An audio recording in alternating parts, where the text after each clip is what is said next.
l'impression des documents dans Illustrator. Donc, quand on a un document dans Illustrator, c'est sûr que c'est possible de faire fichier imprimé, comme ceci, et juste d'aller faire imprimer.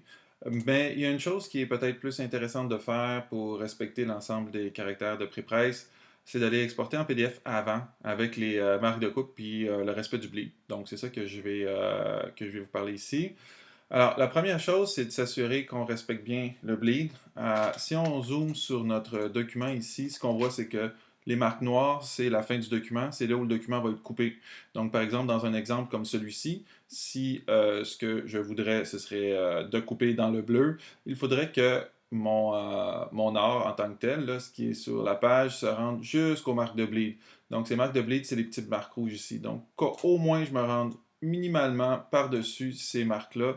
Je peux les dépasser, c'est vraiment pas un problème. Moi, je vous conseille même de les dépasser un petit peu, ces marques-là, mais c'est minimalement ces marques-là.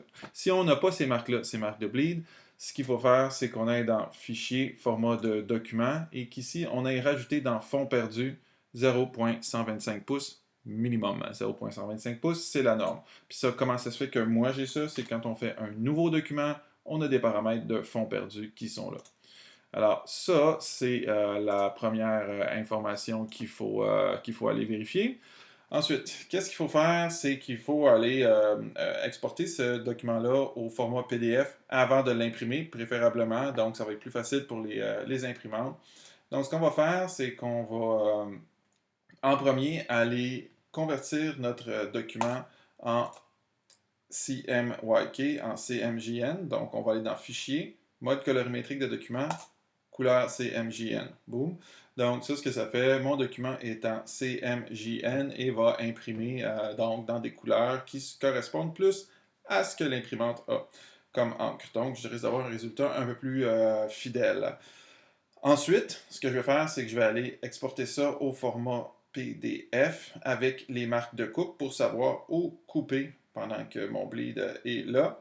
Donc, je vais aller faire Fichier. Je vais aller faire Enregistrer sous, juste ici. Boum, boum. Et là, je vais choisir Adobe PDF, juste ici. Donc, Fichier, Enregistrer sous, Adobe PDF. On voit que dans mon dossier, j'ai déjà un AI, puis je m'en vais faire un PDF par-dessus. Je vais faire Enregistrer. Et là, ce que je vais faire, c'est que, bon, je vais aller vérifier que compression est tout à ne pas, ne pas, ne pas, ne pas. Ça, c'est une des choses, là, mettons, basic. Là. Ensuite, repère et fond perdu, on va juste aller décocher tout le reste pour la base, là. Puis, on va aller faire repère de trait de coupe. OK. Ensuite, dans Sortie, je vais m'assurer que conversion de la couleur soit convertir vers la destination. Et là, je vais m'assurer que je sois en CMJN Swope V2. Donc, espace de travail CMJ, là, je suis en faux gras. Où est-ce qu'il est? Ça, c'est mon Illustrator qui est seté pour les Américains. Disons, bon, mettons, laissez-le comme ça pour ce tuto-là parce que j'ai pas le goût d'aller plus loin là-dessus, juste que ce soit écrit CMJN ici. Sinon, c'est pas la fin du monde. Dans un autre tuto, je pourrais couvrir cette matière-là. Alors donc, je reprends, compression, ne pas, ne pas, ne pas, repère et fond perdu, trait de coupe. Et ensuite, les autres, on va pas passer au travers de ça, ça serait trop long, là, c'est juste une impression de base qu'on veut aller vérifier. Donc, je fais enregistrer en PDF. Du coup, mon logiciel est en train d'exporter mon document. Tout, c'est fait. Alors maintenant, si je vais vérifier mon document dans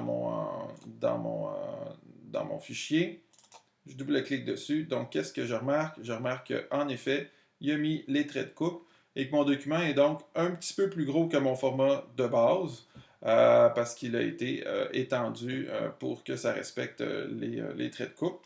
Donc, quand je fais commande P, CTRL Print, ce qui me reste à faire, c'est de choisir, n'est-ce pas, une imprimante qui est capable d'imprimer à ce format-là. Donc, moi, dans mon cas, l'imprimante que j'ai de brancher en ce moment sur mon ordinateur ne me permet pas de faire des posters. Donc, je vois ma prévisualisation ici qui fait que ça. Donc, ça veut dire que je ne suis pas sur la bonne imprimante. Je vais choisir une imprimante qui me permet de le faire. Ensuite, je vais choisir taille réelle pour que mon document soit vraiment imprimé à sa vraie taille. Je peux toujours aller vérifier dans Mise en page, ici. et aller choisir le format qui me correspondrait. Ah, tiens, finalement, surprise, mon imprimante le permet, tabloïd large.